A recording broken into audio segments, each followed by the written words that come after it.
like it a lot. That megaphone. Oh yeah. Hey, what a mellow crowd. Come on, guys, liven it up. Yeah, here we go. What are we here for, people? Ghetto!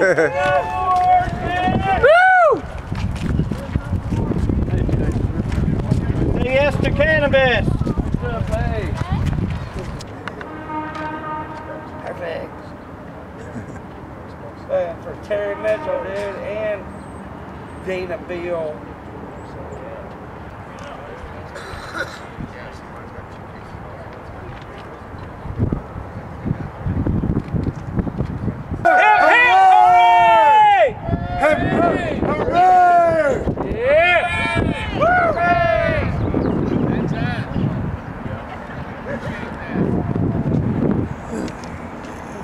Nice, gorgeous chemtrails today.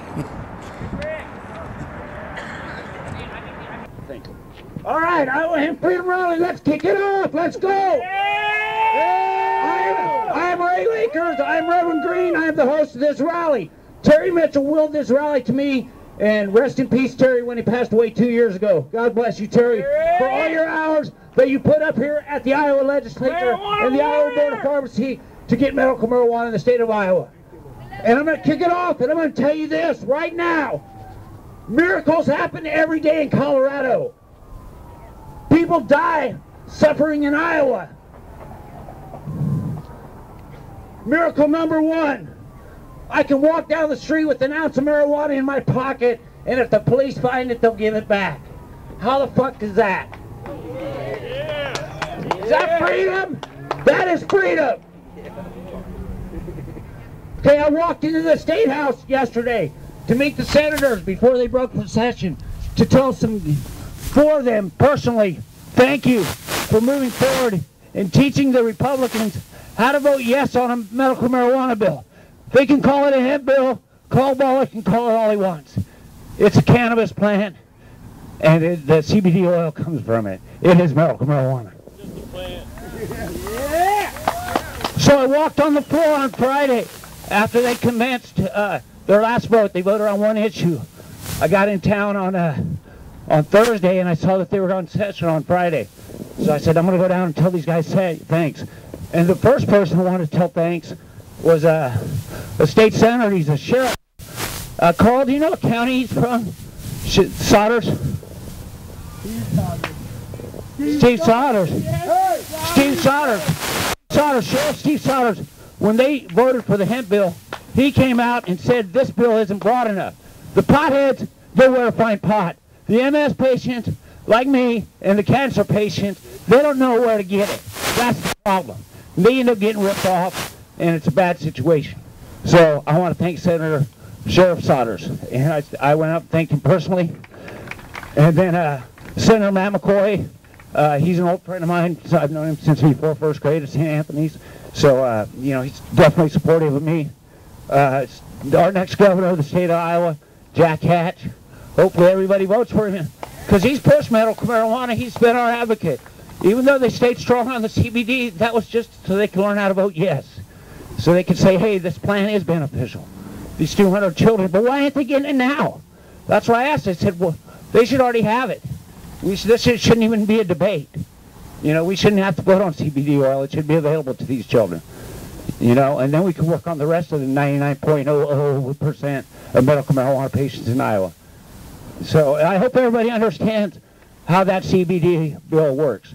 Okay? All right, so back to my visit with the senators. After Matt McCoy, you know, he's always been supportive of me. As I said, I've known him since grade school. And first time I came out to a public forum of his, shortly after I was diagnosed with MS, a little after I got busted with a gram of marijuana, I said, this is bullshit. You know, nobody should get arrested for a gram of marijuana. So I approached Senator Bolcom. You know, I've had a good relationship with Joe Bolcom over the years. He really, he responds to my emails. He appreciates all the information I send him of what's going on in the other states, what other patients are doing, like Jeff, our friend in Colorado Springs, the deacon.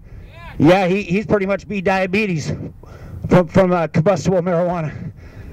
Yeah, for real. So gave it up for the deacon. He couldn't come back. He couldn't come back, but he was one of my partners in the lobbying efforts and advocacy and all that good stuff.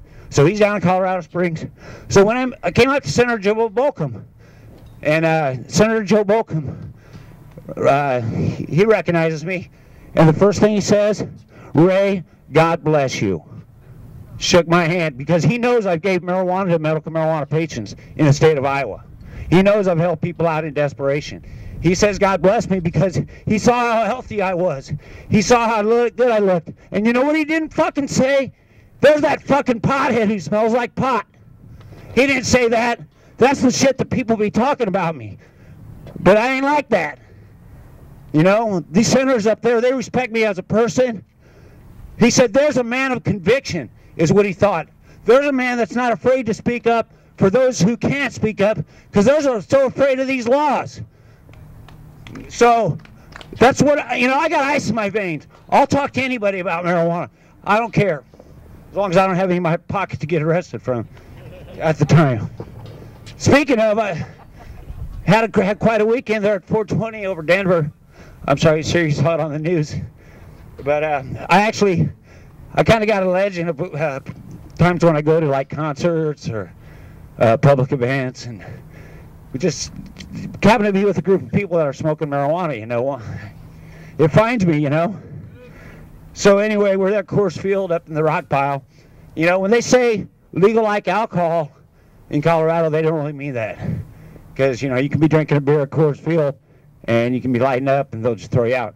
Like what happened to me and two other people, some other friends of mine. So no citation, jokes with the police. So all in all, good fun. So looking forward to who wants to speak next. I've kind of gone through what I wanted to say. I want to thank everybody for coming forward and coming out today. It looks like we got a good crowd. Yeah, this guy wants a mic. This guy in the orange shirt, he's like, I had to take the mic out of his hand. He's like, who's this prick? Hey, yeah, I'm the same one that's been up here every year for the last 8 years. So come on up. Come on up, Mr. Orange.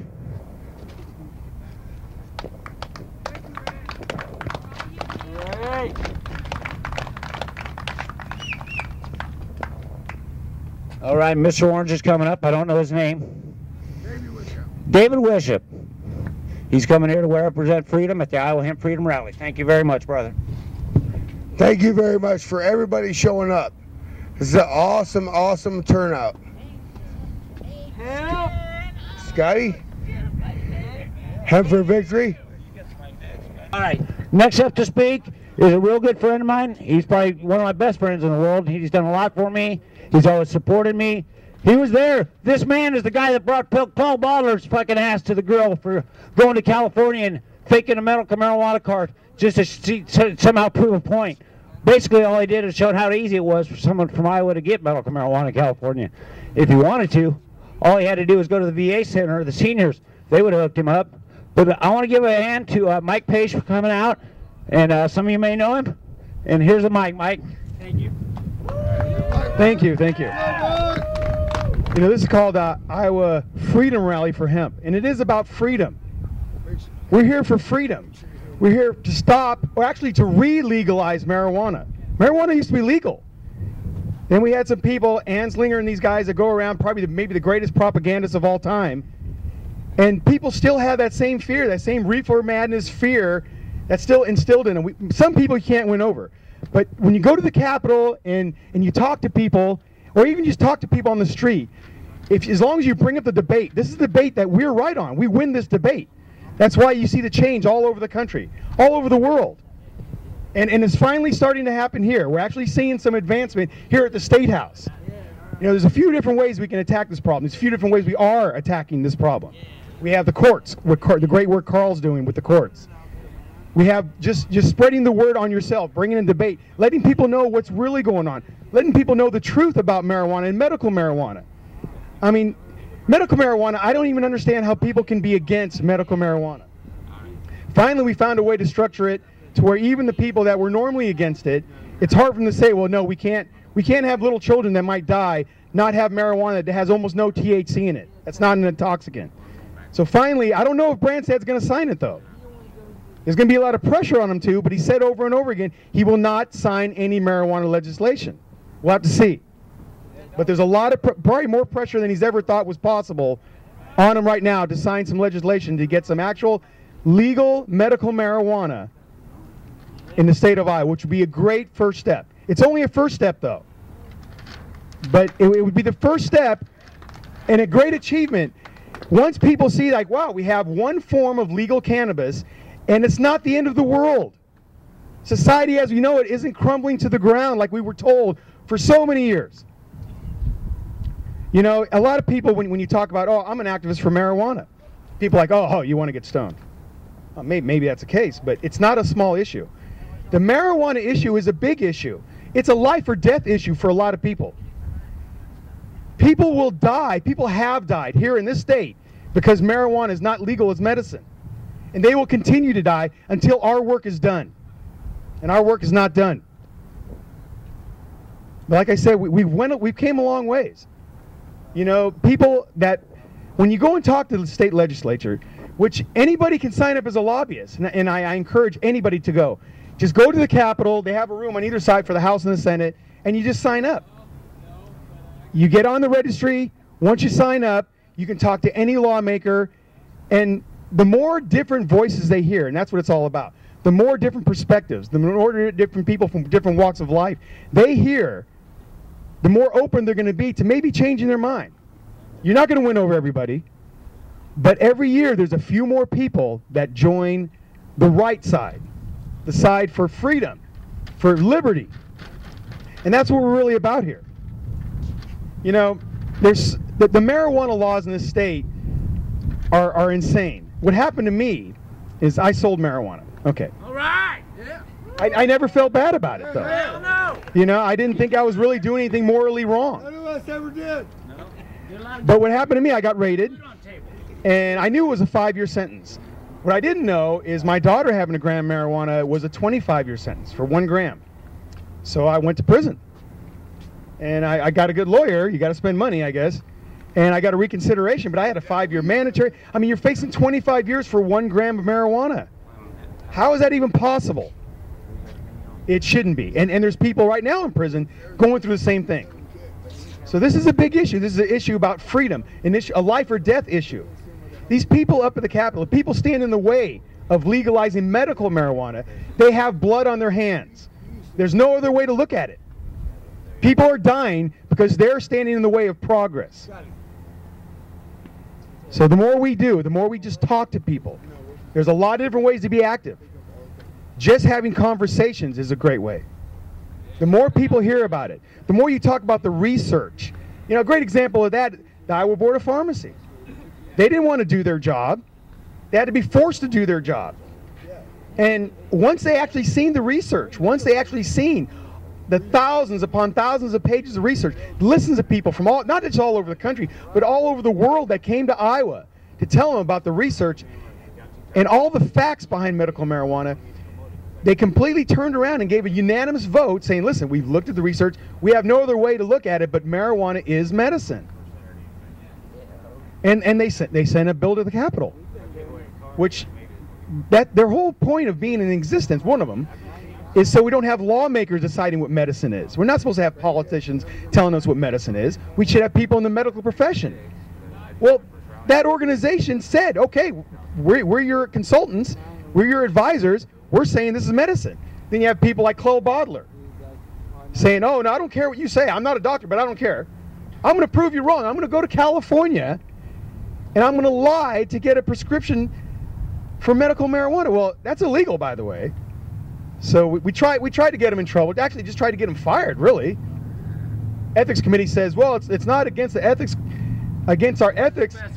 It's not against the ethics rules to break the law while you're up there at the Capitol, which is crazy to me. But and conspire to while you're there. Yeah, conspiring. He's actually asking other lawmakers to join in with them. At least it made him look like an idiot. So that's something. All right. It's easy to make the other side look bad. Now, Mike owns Cheese Castle Pizza, and we're going to have an after picnic, and I'll give the address and stuff as we go through the day. Mike's gonna bring down some pizza for us and all that good stuff. So Mike's a true warrior, and he's put his time in to make sure that we can get these laws changed. Okay, and we need more people like Mike coming forward. Yeah, thank you, brother. Thank you. Love you, man. I do, man. I really do. All right. Next up is Scott. Now, Scott is Scotty.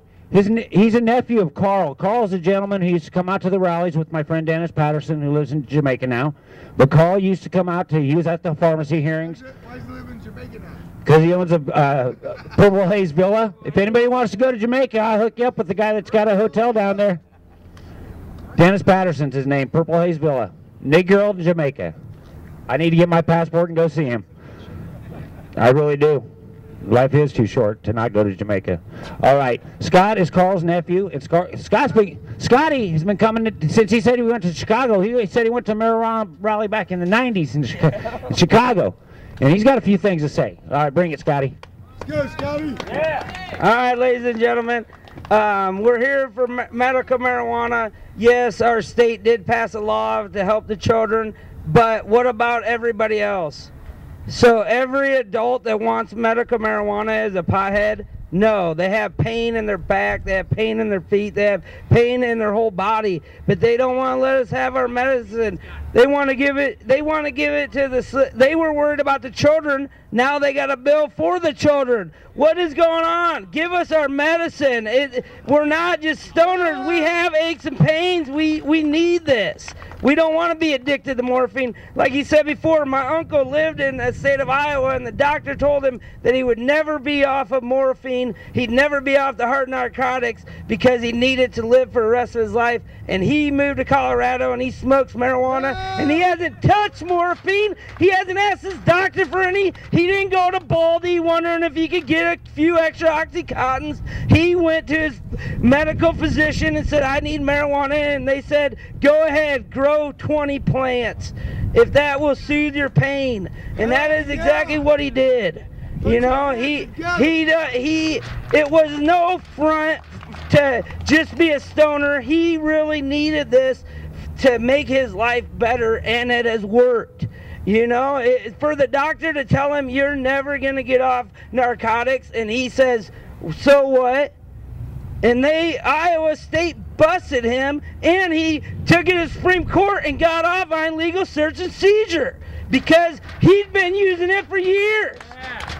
They had no right to do that to him, man. He took it to court and he said, no, you cannot bust in my house and do this to me because, you know, and it was medicine before it was even medicine. Nobody even knew why we were using it. It was to soothe our pains, man. I mean, no, they think it's a big front. Oh, we just want to sit home and get stoned. Nobody wants to sit home and get stoned. We do it because it's something that soothes it helps take away the pain at the end of the day. When we go work all day and then, oh, we're going to go home and get drunk, get arrested, OWI. No, we just want to, you know, we just want something that just eases it, not, you guys know the pain of not being able to have a lighter. No, seriously. And another front nobody's talked about is hemp. We are Iowa. We are a farming state. Without farming, we would have nothing. So for hemp to be grown in a state like this, our economy would, I mean, it'd probably trump legal pot in Colorado. I mean, if we could actually grow it on our farms. And Ray knows they grow it right in Colorado. They've had this is the second season they're planting it. And the feds haven't come in. The feds are laxing up on us. They don't know what to do with us. I mean, we're stoners. We come on. Yeah, we vote. We vote. Exactly. All right, I'm going to hand it back over to Ray. Thank you very much. Scotty, thank you. Thank you, Scotty. Awesome. Next up is Terry. Now, she's an old friend of Reverend Reefer Terry Mitchell, and she asked if she could speak now because she can't stay in the sun too long. So I'll be more than happy to let her say a few words. And don't mind my pink hair. Oh yeah. That was my Easter. Don't mind the pink hair. Hi, I'm Terry. I'm an old friend of Terry Mitchell's. He got me started on this and brought me posters. Okay, I got to kiss it, huh? Okay. And he brought me posters, and I try to pass them around on the east side over there to a few places. And I just want to say that these past couple of years I haven't been able to be here because of all the medication that these doctors have put me on. And Dr. Baldy helped me get off most of them. And they almost killed me. I've been in bed for like 3 years, almost dead from the side effects of the pills. And, you know, if the side effects are worse than the cure or to help you, then that's just, it's ridiculous. So I am here to say that I got myself off of all the pain medication and all the let people live pills and let people not live pills, call them my stress pills, you know. But I've got off all of that. I've got off all the water pills that they told me I needed, which I don't have swollen ankles. I just got a swollen belly. But, yes, which was from all the pills. I got up to almost 200 pounds, and now I'm here to say I'm down to at least below 170. But, and I'm actually out here with y'all today. And that's because of changing to smoking my reefer and letting go of the pills. And I had to tell the doctors, no more, you're killing me. So now I take my morphine, which Dr. Baldy helped me get to 60 milligrams twice a day. I used to do 200, 300 milligrams each time a day. But I just want to say the reefer has helped me more than anything else that they have out there. And I'm going to try to fight this. I haven't been able to publicly fight it, but I do have my computer thanks to my niece. So I do speak up and speak out. So I want to thank you. She's doable. Call 1-888 Pink Hair Mom.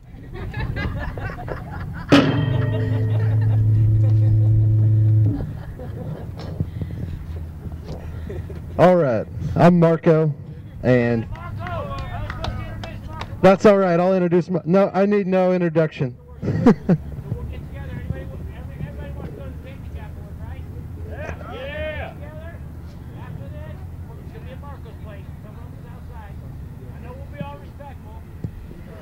Anybody that has been fighting for hemp, cannabis, you know, it doesn't really matter at this point. If you've been fighting for such things, you know, it can be depressing, demoralizing at times, because it's the same. The side of freedom has had the same argument for almost 100 years, I think, at least 50, and it's just, I think when you really look at reason and try to take out all bias, what cannabis does to a person is it to put it simply, it regulates your body. It regulates so many things. And, you know, just to deny people a chance to do that using natural medicine is preposterous. And Iowa had a governor before I was born. His name was Harold E. Hughes. He was a great man from all I know, and he believed in legalization of marijuana. And this was before I was born, okay? And this was Iowa. So what the heck happened, you know? We can't even go to a farmer and buy raw dairy right now in Iowa. That is ridiculous. And, you know, when they asked Harold Hughes, you know, how do you know that marijuana is safe? His answer was, I smoked it. So this was before I was born. What the heck happened, Iowa? I thank everyone for showing up. And to be honest, when I grew up here, I went to Meredith Middle School and Herbert Hoover High School, and then I went to UNI. And I smoked cannabis less than any of my friends, so I'm kind of embarrassed that none of them are here. But the thing is that I think the time has finally come for reason and understanding, and there's no reason that you should be criminal for using medicine, using it recreationally, or using it spiritually. It doesn't really matter at this point. the burden of proof is on the side that wants to keep this criminal. Thank you.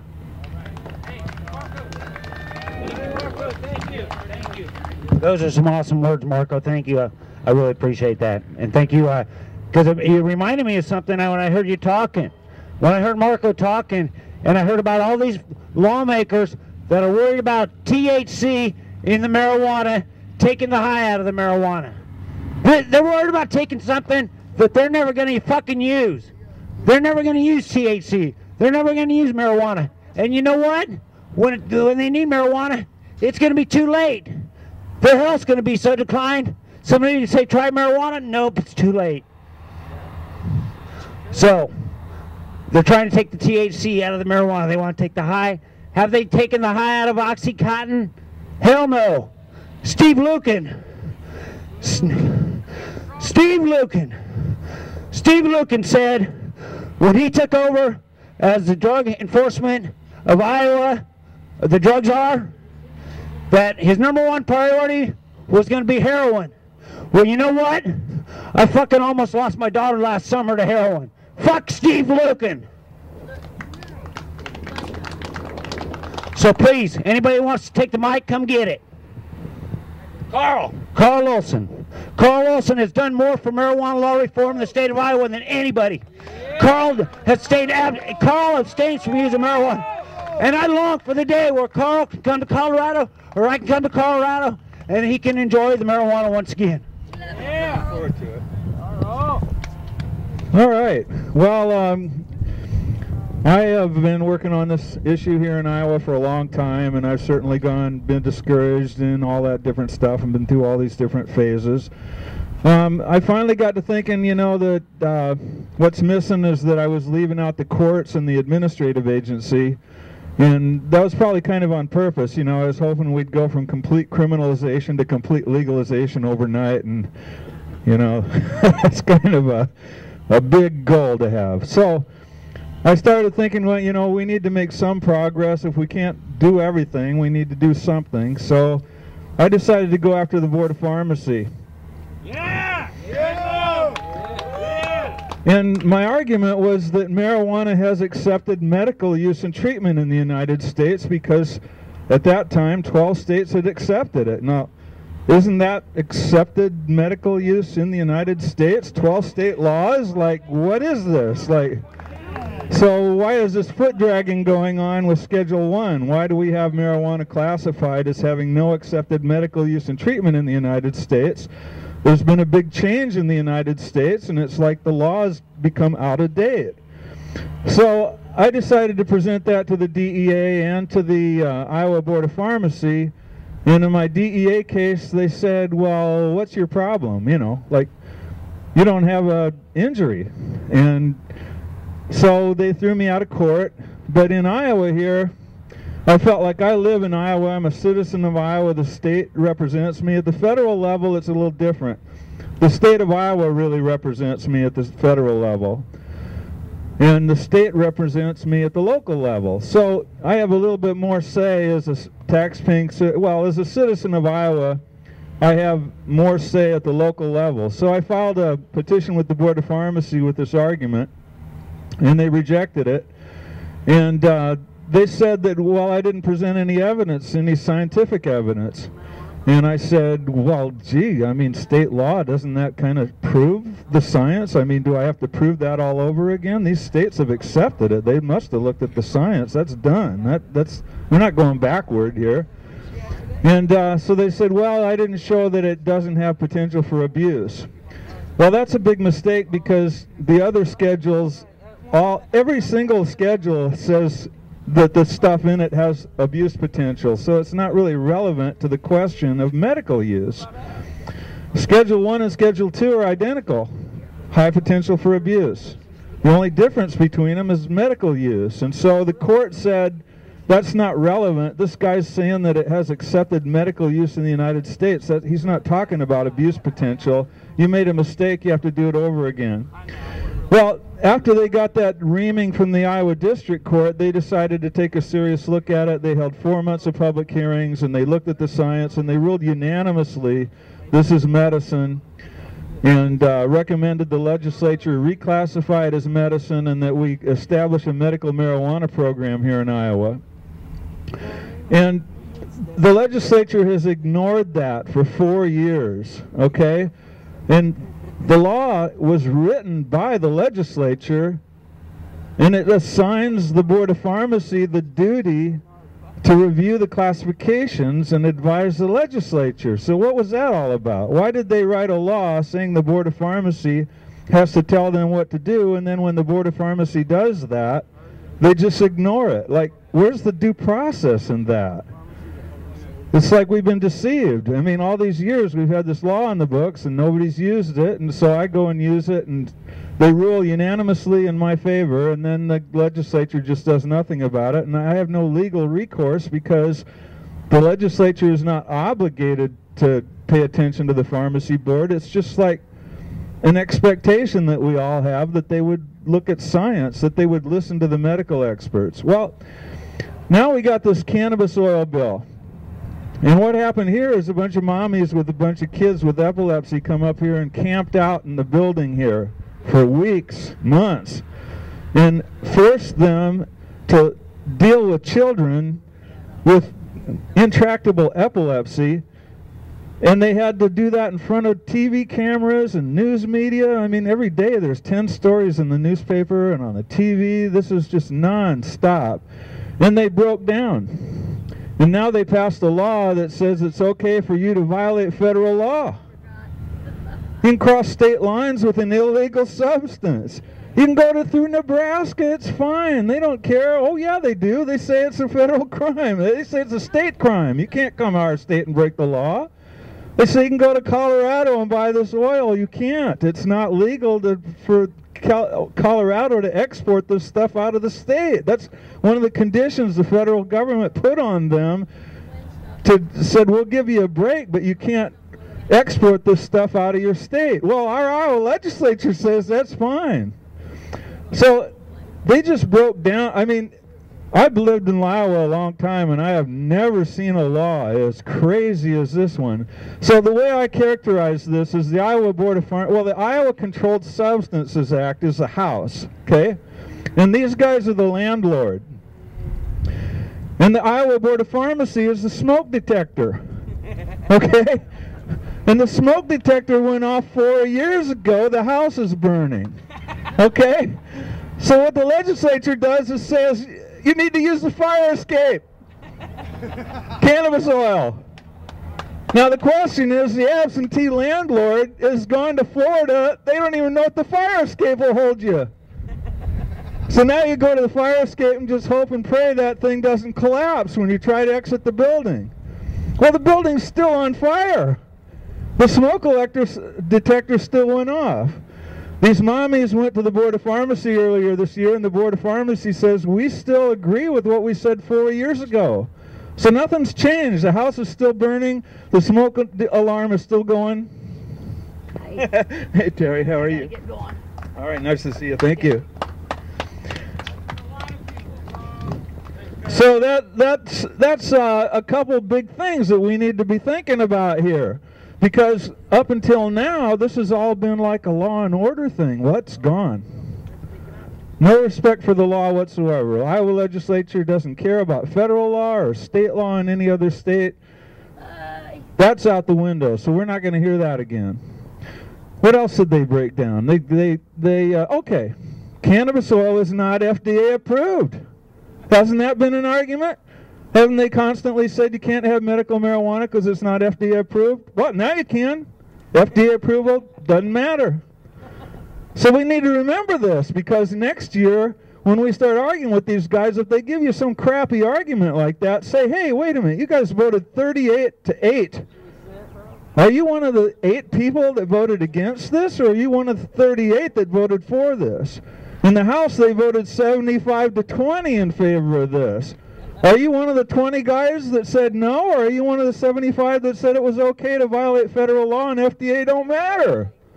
Duh! I mean, we got to capitalize on this right now. Don't let them forget it. Rub it in their face. They need to know it. Now, I don't mean to be impolite. I'm really glad they did this. I look at this as a big step forward, so I don't want to, talk these guys down or anything. I mean, they finally paid attention to it. I'm not a legislator. I don't know what all these guys got to do with. I don't have to maintain the state of Iowa and keep all the roads repaired and keep the people safe. I don't have to do all of that. I'm just a one-track mind. I got medical marijuana on my mind. I don't think about nothing else. So I get that, Carl. give these guys a break. They just did us a big favor. It may not look so wonderful, but it's a small step for mankind, a small step for man and a giant leap for mankind. And I am totally revved up about it. So thank you all. Well, you know, I should talk about the Democratic Party here a little bit. I've been on the state platform committee for the Iowa Democratic Party for the last 18 years. And I was chair of the district platform committee this year. I stepped up a little bit, and I think I'm going to run for state chair of the state platform committee. And this year we've got medical marijuana in all 4 district platforms. And one of them, the 4th district, says we're going to put marijuana in Schedule 2. And that's like, do you guys even know? I mean, who knows what Schedule 2 is? But Schedule 2 means medical use, and Schedule 1 means no medical use. So basically, we got medical marijuana in all 4 platforms. And so I just want you to know that'll go into the state platform again. It's been in there since the year 2000, but I think this is the first time we had it come in from all 4 congressional districts. So the momentum just keeps building. And we just need to feel that positive energy, like we're moving forward, and we're going to keep going. All right. Thank you. And that's something to think about. This is a war. This is a fight that we are winning. Every year, more and more people in this country can legally use marijuana in one form or the other. Every year, more and more people, because we are winning this fight. It's a long fight. It's not going to be a short fight here, especially here in the state of Iowa. But to talk about the bill was a great example of politics. It was to please everybody but accomplish very little.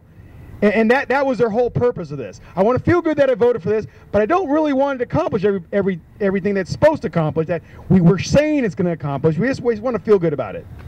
But it opens up a lot of avenues. It helps our argument so much up at the Capitol, like Carl was saying. It really does, and we got to do everything we can to put it right back in their face, saying, all these arguments you've been telling us for so long, you don't have that argument anymore. It is a great opportunity for us. All this bill really is a first step, but it's a great first step. So we need to talk a little bit about the hemp industry too, though. The Iowa hemp industry, there's farm bureaus in different counties, and several farm bureaus, like Dallas County years ago, made a presentation that they think there should be legal hemp farming in the state of Iowa. And there should be. You know, the federal government, for the Navy, for example, requires all the rope in the Navy to be made from hemp. But the federal government doesn't allow hemp growing in the United States. Well, they're making movements to start doing that, though. Hemp is being produced. Hemp is being produced. And if we had a hemp industry here in the state of Iowa, I think we would win over so many people that right now are against marijuana use. Imagine, just picture some Republican that's dead set against marijuana on their way to work, driving by fields of marijuana. Yeah. Getting so used to driving by fields of marijuana to where, wow, it really doesn't bother them anymore. I guess it's not the end of the world.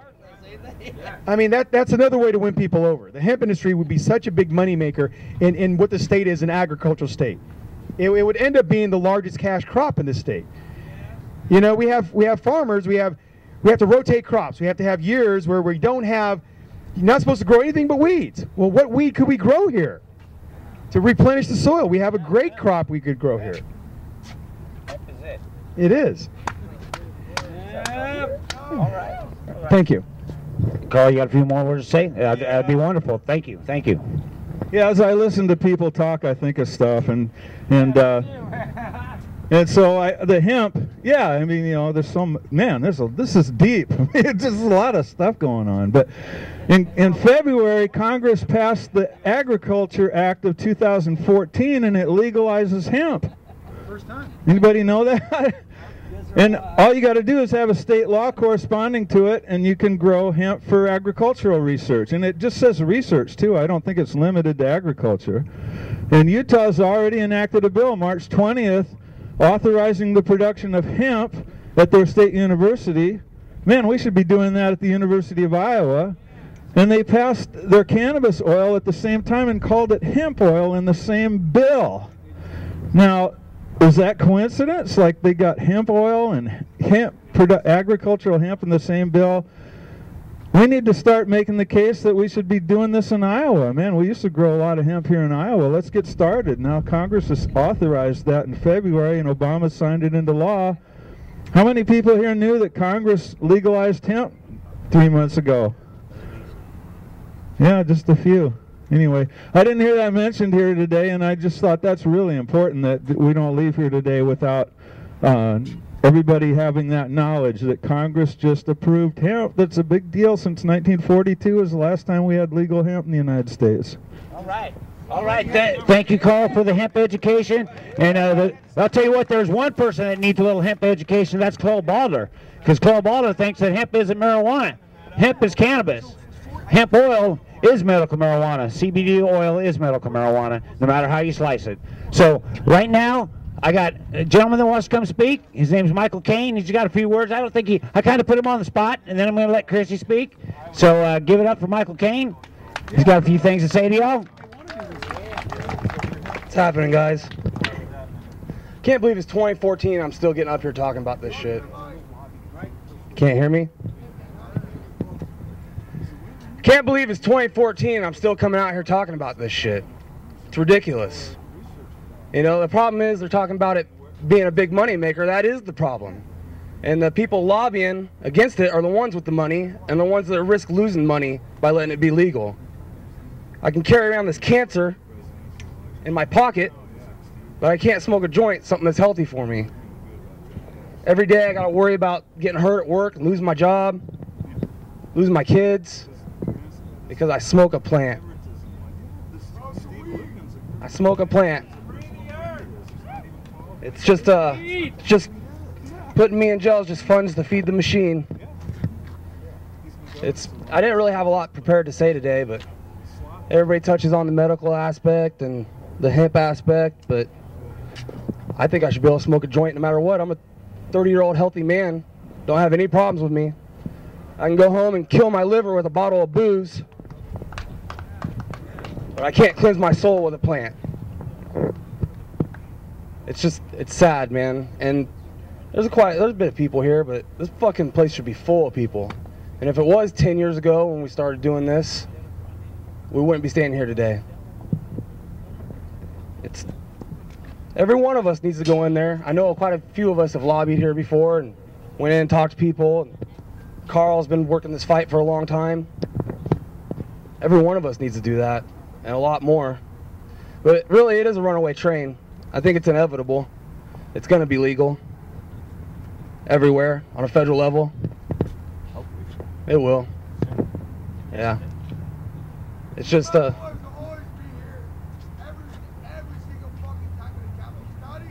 fucking right, man. Fucking right. Anyway, I don't really have a whole lot more to say. All right. Hey, thank you, brother. Thank you, Michael Kane. Love you, buddy. All right. Christy's coming up. She wants to get involved with organizing some ladies involved with the movement. I see a lot of ladies out there, and Christy wants to try and get organized. And I welcome you to the Iowa Hemp Freedom Rally. And I know you're a little nervous. Hopefully this doesn't make you nervous. Thank you. My name's Chrissy Brunt. I'm relatively new to. I'm sorry. I'm relatively new. I'm a mom, basically. 37 years old. I have 4 children. I, starting when I was 12, was put on all kinds of pharmaceuticals. I was wrapped up in the juvenile court system with Iowa. I was a child in need of assistance. So from the time that I was 12 until 2 years ago, I have been on probably 2 dozen different types of psychotropic medications. And they were killing me. They were killing my relationship with my children. So what I did was something that I used to do, and I started smoking again. Marijuana. And in 2012, I was taking off Adderall after being on it for several years. And then a year later, I'm sorry, I'm very nervous. And then a year later, I was off the final antidepressant. I haven't been on any pharmaceuticals for over a year, and been off the Adderall for over 2 years. And although it's been a struggle, having to relearn everything, it's been cannabis. It's been marijuana that's what's helped me. These laws that are in place now, they have everything to do with keeping people divided. It's the stigma. It's the stigma attached to people who support it. My family that supports me, they don't partake, but they have to answer questions too. And it's important that people who do support it get together and reach out to people who don't know, who have been misled and miseducated for decades. It's our job. I'm speaking on behalf of the Normal Women's Alliance. We're trying to get women together in Iowa so we can go with the momentum. This bill has been great, but it's not good enough. It's just a start. So I thank you for your time and for listening to me. This has been the first time I've ever spoken publicly, so thank you. Hey, I want to thank you, Chrissy, for being so brave and getting in front of this crowd and speak about this issue, because a lot of people won't speak about this issue in public. And I thank you. Thank you. All right, all right. Now, this gentleman that I just met today, he really was a real vocal leader in our march up Locust Avenue. He said, I smoke pot and I like it a lot. And like my friend, the New Jersey weed man, says, fuck the law, smoke it anyway. Yeah. Just make sure they ain't around. Just make sure the law ain't around. So, this gentleman, he did some time. He told me he did 3 years over a fucking half ounce of marijuana. Yeah. Come on up, buddy. Tell your story, man.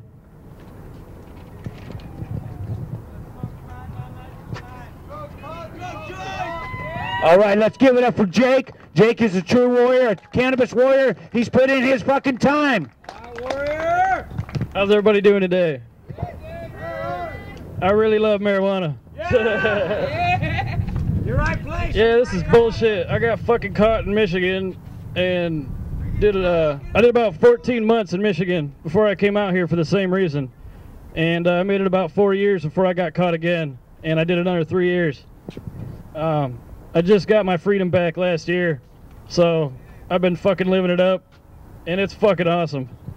But I've been around, and I just got back actually from Philly. This New Year's, I was out there for the last protest, and the last time we were there, they actually pushed the law through, and it's going through the process. Yeah, medical marijuana in Philly. You at the Liberty Bell? Yeah, I was at the Liberty Bell. Yep. Yeah. New Jersey weed man? Yeah, my buddy Poe. Yeah. Poe. Yeah. Hell yeah. Me and my buddy Poe were out there, and they actually came out with aluminum cages, just like this today, just like we're sitting here today. They came out with aluminum cages and caged us in. There was fucking cops everywhere. It was bullshit, just because of a plant. They spent $20,000 just to surveillance us for a day, and it was pretty ridiculous. I seen some fucked up shit. It was just because of pot. I just don't understand it. I've seen so many people overdose on so many other drugs, and like they're going through all this shit just because of a plant. So I'm really glad to see everybody come out here today. We need more supporters like all of you. Came in support, man, because you know what's Yeah, we need to get rid of this shit. It's gonna be legal. All right. All right, you're welcome. Thank you, Jake. Thank you for showing up. I know it's important to you. I know this issue is important. Here you go, Mike. Mike's got a few things more to say. Yeah, you start thinking about stuff. Yeah, things keep on popping in your head. Let me talk about some of the hypocrisies of the law, which drives me nuts. I can't handle it. All right, the same federal government that arrests people for marijuana, for medical marijuana, gives out medical marijuana. What is that? The same state of Iowa government that arrests people for marijuana, for medical marijuana, allows some people to use medical marijuana. Lenice Widower. I mean, we have people in this state that legally use medical marijuana and has for decades. Well, how can it be so selective? Any law should be for everyone or no one. That should be the basis of any law. Everyone or no one. I mean, whenever you talk to somebody that wants to argue the point, that's something really good to bring out. When they say, well, marijuana's illegal. Not necessarily. I guess it depends on who you are. Well, what the fuck is that? We're all Americans. We all should have the same liberties and freedom. The same laws should apply to all of us. That's all we're asking for. Where do you even start, though? I mean, some people, to them, it's a faith. And if it's a faith, no matter how much you argue, no matter how much evidence you show them, you're not going to win them over. But there's some people you are going to win over. And we do that at the Capitol. Well, you talk to people, and they might be on the fence. They don't really know. They hear so much things bad about it, and you tell them some research, you tell them some specific facts, and they're like, wow, all right, just look it up. Don't believe me. Tell them to look it up. Do their own research. So much stuff has been done. The Iowa Board of Pharmacy, when they finally seen all the research, they were overwhelmed. I mean, their first vote was unanimously against any marijuana medicine. After they seen the research, unanimously for marijuana medicine. I mean, when you look at the research, even if you're against it, as long as you have an open mind, I mean, there's no other conclusion you could possibly have. And like I said, just talk to people. Debate, bring up the issue. It's an issue that we have all the facts, all the research. We have righteousness on our side. You can't lose a debate when you have that. Thank you. All right, thanks a lot, Mike. All right. What's that? Marco wants to say something. All right, hell yeah. I think that I'm actually a little more... Let me say something first. Since Jim's got the camera running hot and everything, I want to give it up for Mike Gus in Scully Sound, who's a warrior out in Colorado, and Marco's wearing his shirt representing the Scully Army. Thank you, Marco. I think that I am a little more militant about this topic than some people, and I think it's because everyone has their own story, their own story. And I grew up here, and I went to school here in the 90s, and I saw kids sell each other weed, and I had to know about it and learn about it and be safe with it and understand it from a young age. So there's no argument that it was kept off the streets or anything like that by any of these policies. And beyond that, when it comes to non-compliance with unjust laws, this goes back quite a way in this country. I think the first person that advocated that was James Madison. So I think we have liberty on our side for certain, and I just thank everybody for coming out, and I couldn't agree more with pretty much all the words that have been spoken today.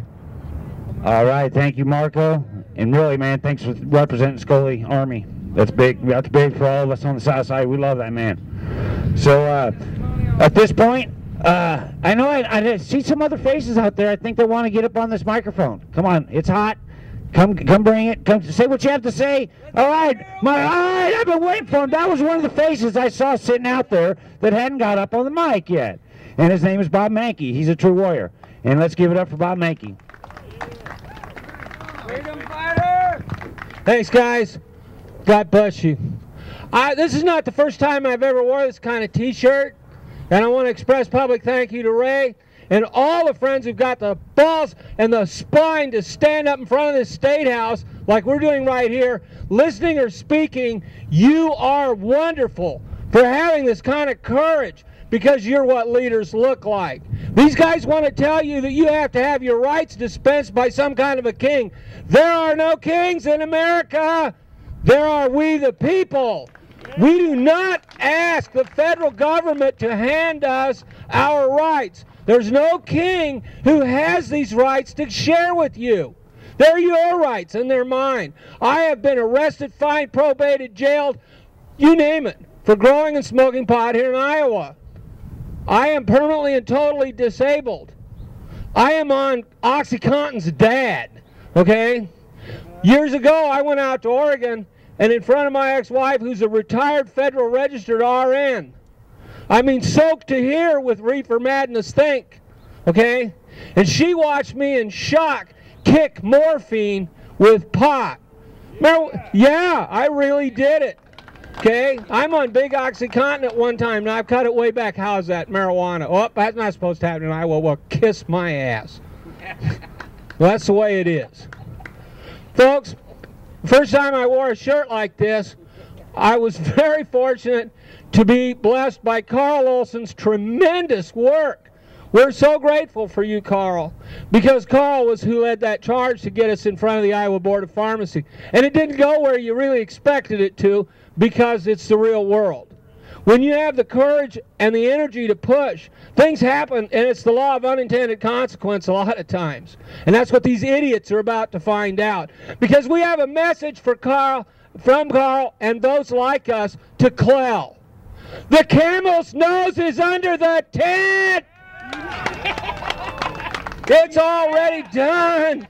It's done. Whether you have the brains to admit you helped or not, it's a fact. These guys have taken a vote whether Branstad signs a silly thing or not. We don't just own the science, we own the history. It's coming, folks. The idea of this bill, as I understand the thing, has changed several times because it's still very much in an extremely plastic state. It's very malleable right now. Okay? They propose to send me, Bob Mankey, to get my reciprocity, which does not exist, from Colorado as I cross a state with reciprocity that does not exist, Nebraska. What? You idiots. Don't go through Kansas. Don't go through Kansas. You know, I really believe that, and I don't even want to know why. Okay? Because it don't sound good, does it? All right. What we're at right now, my little take on this, is that we're at something that Carl and his friends have been working at for a long time, starting with this Iowa pharmacy bill. We're very close to having access with no distribution. Folks, that's the nose under the tent. That's what it looks like. Okay? There may be differences in little points, but in the big point, I think that's kind of saying it. You know? Chicken before the egg? I'm going to show them some eggs. I'm going to be throwing a couple of them. Chicken before the egg. Chicken before the egg. I had the thrill of going out to Colorado this 420 and hitting a vape bar with Ray, and it was a trip. I really liked it. By the way, if you're an Iowan and you go out there, you are going to have about the first 3 or 4 days of an extra biological experience, because when they say it's the Mile High City, they aren't joking. One of the reasons that we support cannabis is because it's fun. And these morons, they're scared of that. That's because they don't want unregulated freedom. Well, I'm sorry, they don't have it to dispense to start with. All they've got is control. Well, that doesn't really exist either. And we're not going to let them fight us down, because look at you people. You're not letting them do that. They're not going to succeed with fighting us down. We're going to win this. And it's absolutely thrilling to watch this piece of history happen. I'm absolutely thrilled, A, that I'm still alive, B, that the cannabis really works on me, C, my gosh, we can, I would like to think of my generation, I'm over 60 years old, I would like to think that my generation can undo some of the fuck-ups that we have passed along to the next generation. I'd like to think we can do that. And I think we're, yeah, I think this can be accomplished. It's going to be done in one day. Well, it hasn't so far. I want to do a very fast recap of something I personally told Branstad when I ruined his photo op about 4 years ago. And I did. That was great. This was at the Ames Public Library in February, about 4 years ago, and that's when I had the really neat opportunity to meet, Merlin Bartz. You get talking about hemp. Merlin Bartz was, I think he was a state rep. And the room was filled with congressmen from Iowa, had Branstad, we had National Secretary Vilsack, or as my farmer buddies call him, Vilsack. And I explained to them, I started out and I said, the price of corn has tripled. This is 4 years ago. The price of corn has tripled. We're having food riots in third world nations. Why are we putting food in the ethanol plant up at Nevada when we could be planting marijuana and putting marijuana in the ethanol plant? Did you know that? We don't need to use corn. Hemp can go in it. I started the speech out with, well, I was chewing some pot a few days ago and I noticed that it was sweet. marijuana, cannabis, yeah, cannabis has got sugar in it. And if it's got real sugar in it, you can ferment it, or chemically ferment it, into alcohol. Folks, every car that you see in Des Moines could be powered off of 100% marijuana. The first successful factory product, you think there's no pot money, the first successful product ever made on an industrial line was a car made out of pot. Yeah, and it burned gasoline? No. That rat Rockefeller hadn't, quote, invented or stolen somebody's idea, called gasoline. Gasoline didn't exist. What did they use? Henry Ford wanted a fuel that would be made everywhere.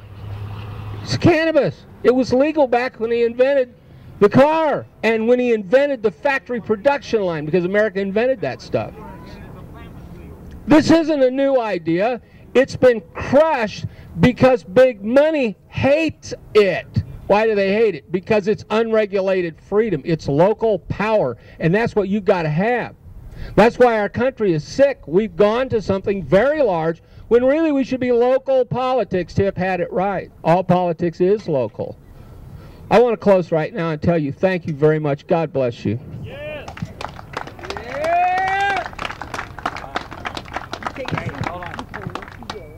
All right, Carl's making his way back up. I think he's got something more to add to it. And it'll be good information, so listen up. Yeah, I listen to people talk, and it gives me ideas, and I think, and yeah. So Bob's talking about Clell Bodler, and so I got to give Clell's famous quotes. First, he says, "I don't understand the Board of Pharmacy." Okay, this is a 32-year veteran of the State Patrol, police officer, doesn't understand a board of medical professionals. I don't expect Clell Bodler to understand medicine. I don't even know why he thought he should. It's not his, that's not his area of expertise. And then he says, I sure as hell don't agree with them. Like, well, who cares? Like, who are you? And then he says, if the legislature passes a medical marijuana law, it'll be the dumbest thing Iowa has ever done. And then he writes this cannabis oil bill that says you can violate federal law and travel through states where it's illegal with immunity. And the Nebraska State Patrol says this guy's wrong. We don't agree with that. So this Clell Bodler guy is a gift to humanity. I mean, this guy is just somebody I like to make fun of because he said, you know, I like him too. He's really cool to write this bill and put all that nonsense in there that we can work with. Bob said access without distribution. That's right. A lot of legislators are looking at the Board of Pharmacy saying that we should provide access here in Iowa very seriously now because of this. Because how are we going to fix this? How are we going to fix this idea that we're going to tell people it's okay to break federal law and it's okay to cross state lines and it's okay? I mean, all this crap could be solved if we did what New Mexico does and simply authorize some people to grow the pot here in Iowa and make the medicine right here in Iowa. And that's what the Board of Pharmacy told us to do 4 years ago. So it's very convenient. We know what the answer is, and our Board of Pharmacy already told us that they're good with it. And they're the Department of Public Health. That's what the Board of Pharmacy is. They're a branch of the Department of Public Health, and when they made their recommendation, the press release came out from the Iowa Department of Public Health to prove that that's the State Department of Public Health. So the other thing I wanted to mention is Tom Vilsack. Tom Vilsack recently made an announcement that we should buy hemp seeds from the Ukraine to help out with the Russian crisis there. And where did that come from? The Congress just passed the hemp bill in February, making this all legal. Tom Vilsack is on it, and right there, all the players are playing in harmony, and you hear the music, and it's time to dance.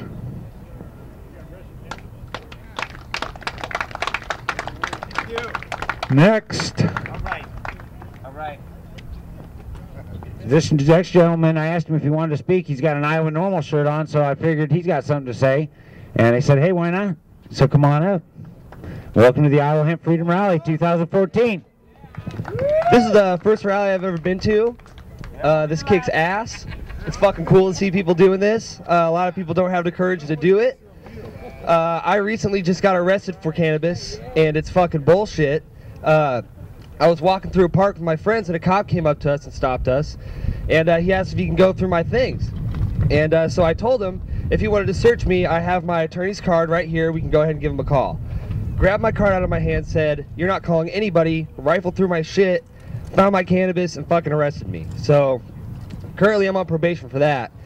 I'm a big believer in cannabis because I've seen people firsthand use it and it's changed their lives. Somebody that's very near and dear to me that I won't mention just because of my legal problems right now. I've seen them use over like 36 pharmaceutical drugs a day for an illness that they have. They have fibromyalgia, and man, they were a zombie. They were just had no personality, slept all the time. They were not themselves.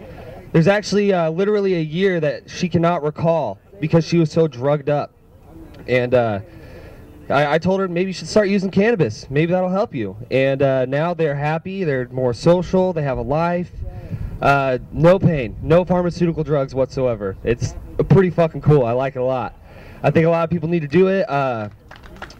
It sucks that it's illegal. I feel bad for people that want to come up here and stand, but they're afraid of the law. But I've got nothing to hide. My probation officer in the state of Iowa already knows I smoke cannabis, and I think it's fucking cool. So here I am, you know. We need more people out here. This rocks. It's really fucking cool to see this. Yeah, I'm really happy to see everybody too. There's a lot of new faces, and that always is rewarding to me, is when I see new people come out. And I'm always hoping they come back next year and they bring 3 or 4 people with them. I think the biggest crowd we had was back in 2010. We had about 250 plus. It was the year that the Iowa Board of Pharmacy recommended rescheduling. It was a beautiful thing, but damn, nothing's happened since. Well, something happened. We're going forward. The Republicans are learning how to vote yes when it comes to medical marijuana. You know, and it's most unfortunate that these kids can't get the CBD oil yesterday. Okay, they're going to pass this, and they get a free pass to drive across the country, and then come back with it. But how long is that going to take? You know, they're suffering now. People are suffering now. So, I mean, Carl, I know I was kind of a little joking when I said that, but I said somebody tell one of them CBD moms to get a hold of me in Colorado Springs, and I'll make sure Reverend Green takes care of them. So, who wants to speak next? You know what? I don't have that shirt I was wearing earlier. Bob's modeling the shirt. Bob is modeling the shirt for Iowa Hemp Freedom Rally 2014. $15. I got 2 XLs. I got large, but they're $15. So I mean, I can get them at anybody want one? All right. We'll meet at the park. Oh yeah, we're gonna meet at the picnic at Marco's. So I want to hand this mic over. Jim, I want you to get up and say something, buddy. Jim, when I came out in 2006 as an activist and everything, I started networking with Carl, and Jim was the director of Iowa Normal at the time, and we were doing stuff down here in Des Moines, and Jim came all the way from the Quad Cities, and thank you, Jim. Thank you, Ray, for representing. All right, beautiful day. Glad everybody can make it out. Thank you for your sacrifice, for giving up a good day. You know, I guess really what I wanted to do this afternoon is go out and hunt mushrooms, but instead I'm here supporting cannabis. All right. I've been involved in this stuff for a long time. I started back in about 78 or 79 with Iowa State University Normal, and then kind of evolved through Iowa Normal. And a few years ago, I kind of realized that it's just a little bit more than just pot. It's about freedom and liberty, just like the title of this this rally here. You know, it's a freedom rally. Our freedom and liberties are constantly under attack. Marijuana had been the subject, you know, the drug war. They've taken away our rights one little nibble at a time, and we got to resist that. There's been said there's 4 boxes of freedom. There's the soap box, is what we're doing right here, right now.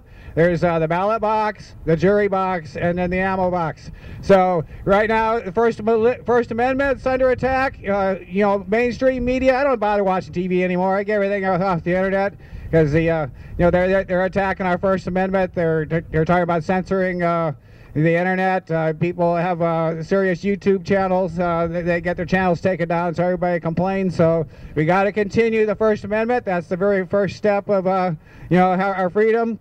You know, do what you can. Showing up here today is a great step. Educate yourself.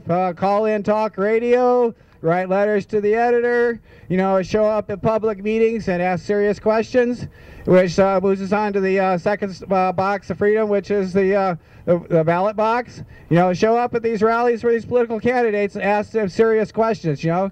I went to a Senate debate down in Muscatine County, and they had the 4 Republican senator candidates and 3 Congress candidates. And out of 5, or I asked 5 of them if they knew what CAFR was. That's the Consolidated Annual Financial Report. That's how the government makes money off the books. And only 2 out of 5 of them they asked about even knew about it. So, you know, ask them serious questions, just like you know, the Ron Paul movement. You know, I got kind of off the cannabis thing and more into the liberty thing, you know, when Ron Paul came on the scene, and we motivated a whole bunch of people, and Ron Paul won Iowa. We delivered 22 out of 26 delegates, and the mainstream GOP is really upset about it, but it's just part of getting involved. That's just an example of what you can do when you get involved in numbers, and we got to keep moving with it, with the cannabis issues. As you say, you know, the First Amendment's under attack. We got to get involved with voting, and these guys, they're going to knock on your door, ask them serious questions. If you don't like the answer, just flat out tell them you're not going to vote for them.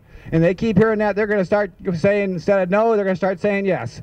It's great. I mean, the last chairman of the Iowa GOP, Spiker, he said, yeah, we should legalize marijuana. I bet that just they had earthquakes going on through the GOP, but it's about time, you know. So, you know, there you go. We got First Amendment, got the ballot box, and then the third thing is the jury box.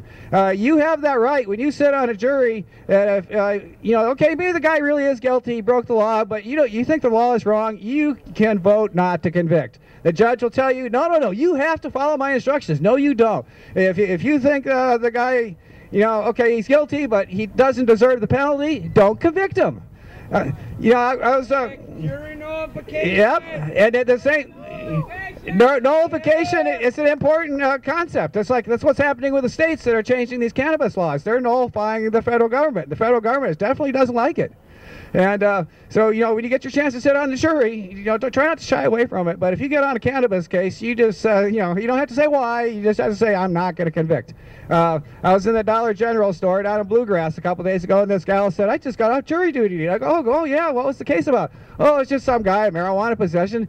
And I asked her, well, did you convict him? They go, no, we think it's stupid to convict somebody. I go, oh, right, I give her a big high five, you know, this is great, you know. Yeah. So, you know, definitely fully informed jury association. Remember that, FICA. You can go online and you get their flyers. Down there in Davenport, the group Super Liberty, we've had people standing out in front of the courthouse every day. They impanel juries and passing out this jury rights stuff. And of course, the prosecutor will go in there. Oh, you see this feature flyer? You don't pay attention to that, you know. But we're winning, one step at a time. And of course, the last step, which hopefully we don't have to go there, which is the ammo box, which is exactly what happened in Nevada here 2 weeks ago at the Bundy Ranch. The people, if they get pushed hard enough, they get pushed across this line and backed into a corner, they're going to fight. And I hope we don't have to get that far. So that's why we have to use those first 3 boxes, you know. So I'm glad everybody's here today. I thank, you know, Ray for hosting the rally, and fond memories of Terry Mitchell. I met him up at the Midwest Hemp Activist meeting. Carl remembers that from up there at Ames back in the 90s.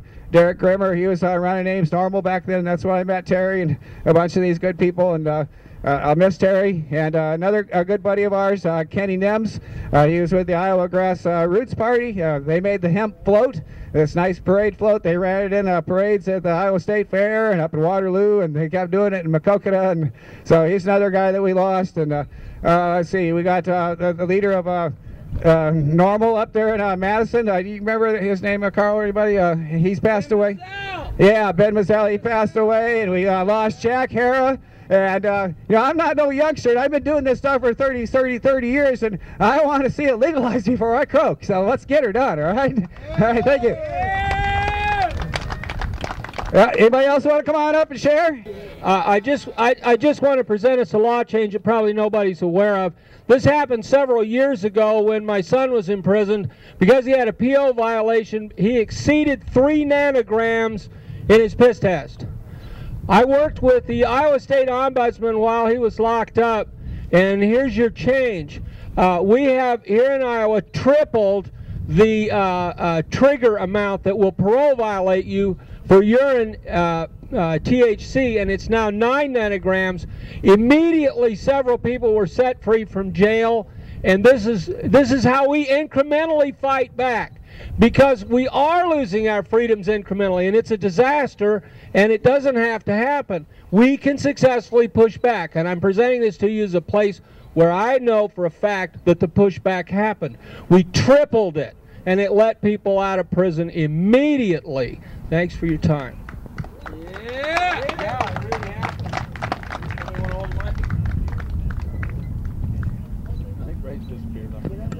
Oh, hey, Ray's AWOL. Where's Ray? All right, we got somebody else coming up here. Thank you. Hey guys, my name's Jessica. Hey Nicole. I've never spoke before, but I just wanted to kind of give my testimony because I'm not like physically in a bad way disabled, but I've been self-medicating for 13 years this August, and I self-medicate for anxiety and migraines. I've been to a lot of doctors for migraines. They never know what's going on. If I try to talk for more than 5 minutes, I'm pushed out the door. And they prescribe really serious narcotics that made me so loopy I didn't know what was going on. It was hard to stand straight. They didn't even help my migraines. And going back to, well, I guess I never really stopped smoking, but being in legal troubles, I kind of had to a few times. And just going back, me and my boyfriend for 4 years smoke regularly and have not had a cold or a flu or any other sort of common sickness. And I think that kind of speaks volumes in itself. Just wanted to share that pretty important piece of information.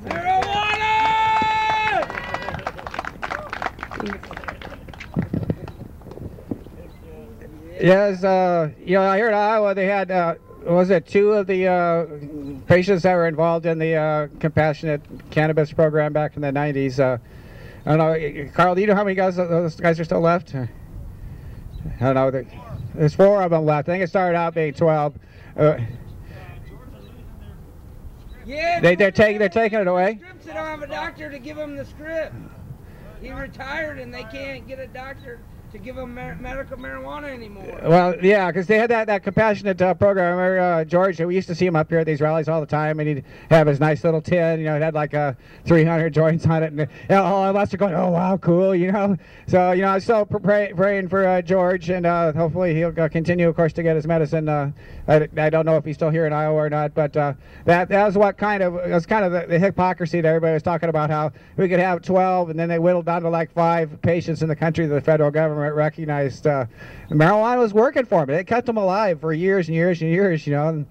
And you know, then now, I guess as they say, if the doctors won't write them a script for it, the government won't send them the tin full of pot, and then of course it's against the federal law for the doctors to write the prescription in the first place. So that's another way of them catch-22s. But talking about hypocrisy, you know, the District of Columbia is just decriminalizing cannabis. That was the good news. Or at least the council voted for it, but I guess Congress has to back them up with Congress's approval. So there's another example of hypocrisy. But I'd say definitely we've got the nose of the camel under the tent, and we just got to get the whole camel in the tent, and it's gonna be party time, you know.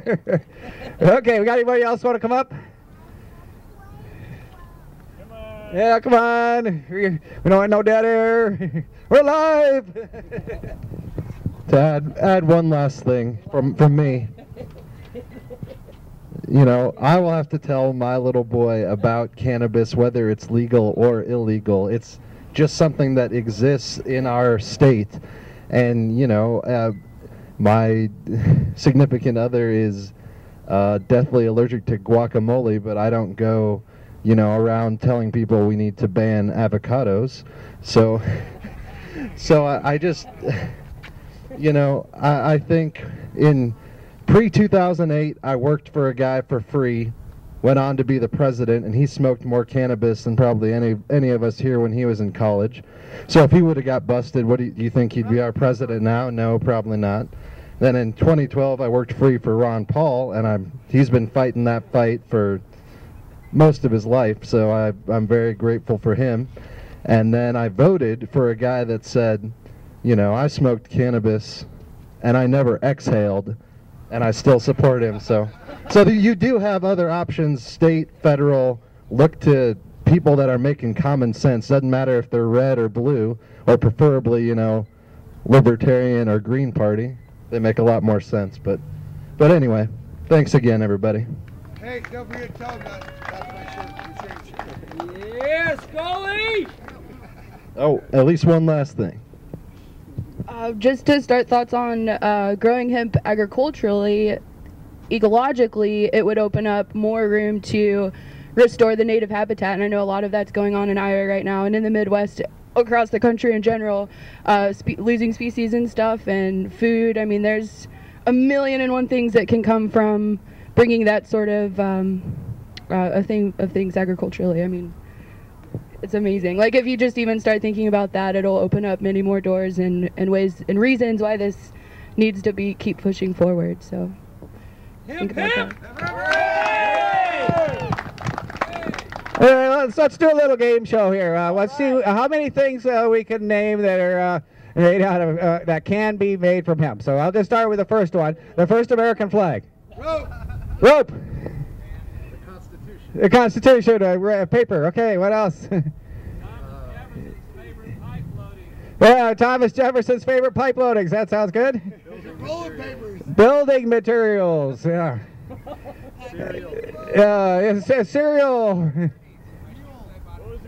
Fuel. Raise hat! Yes, hat, fabric.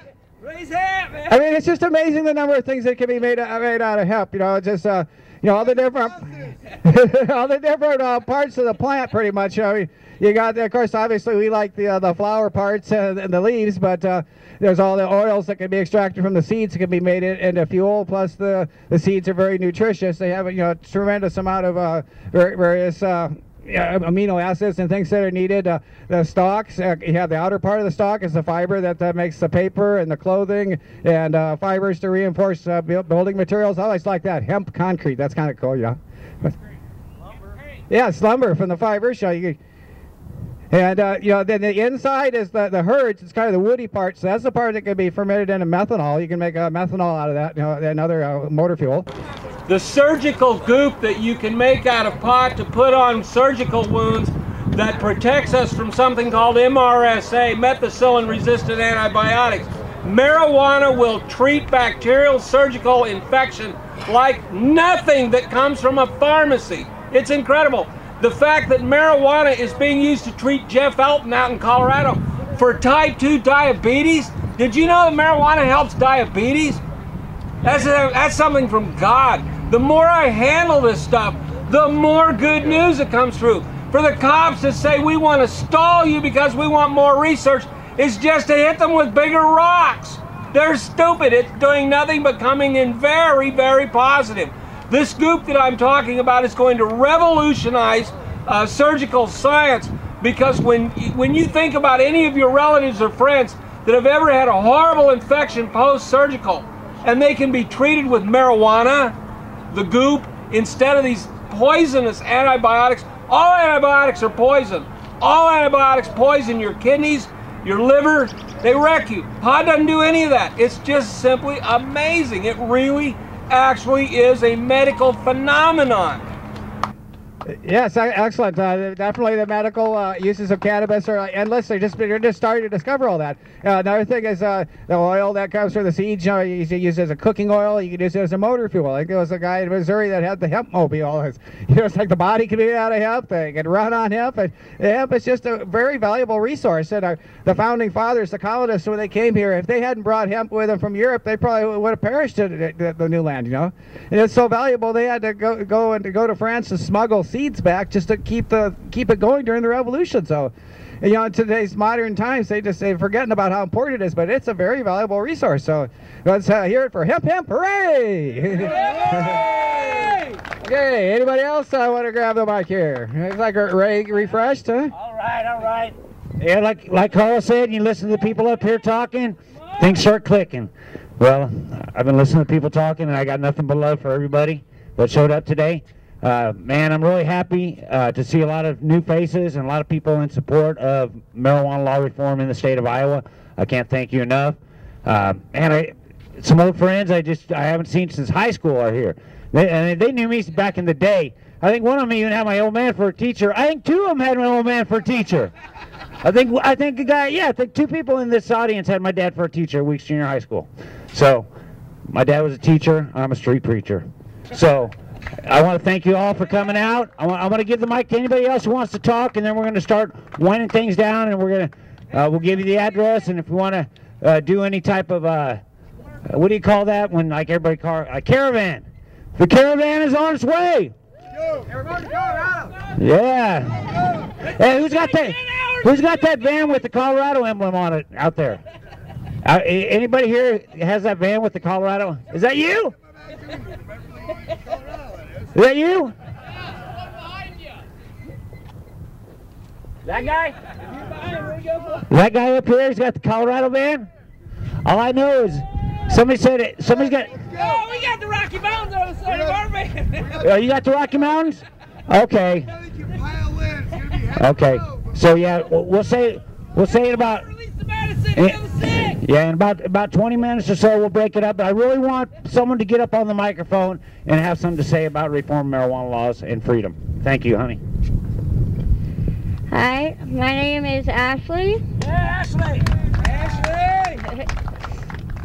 And I think that medical marijuana should be legalized because it's a load of bullshit that it's not. I have 3 kids.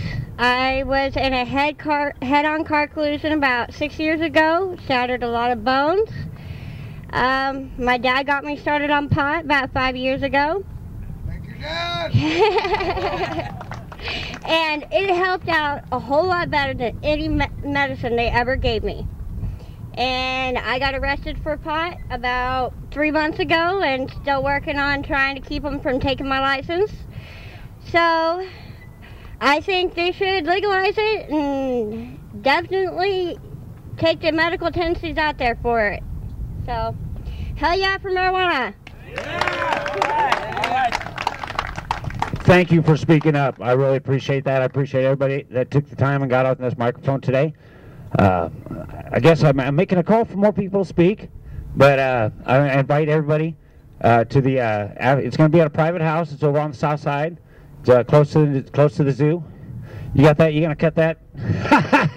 I ain't given out the address yet. So Jim. Can we have some testimony on how much is a bag in the mountains? Oh man. Okay, you want to know about the price of marijuana in Colorado? You can't see Colorado without my eyes. I'm gonna tell you that right now. And those eyes are red. When I'm looking at them, those eyes are red. So you want to go buy some retail marijuana? Let me ask you a question.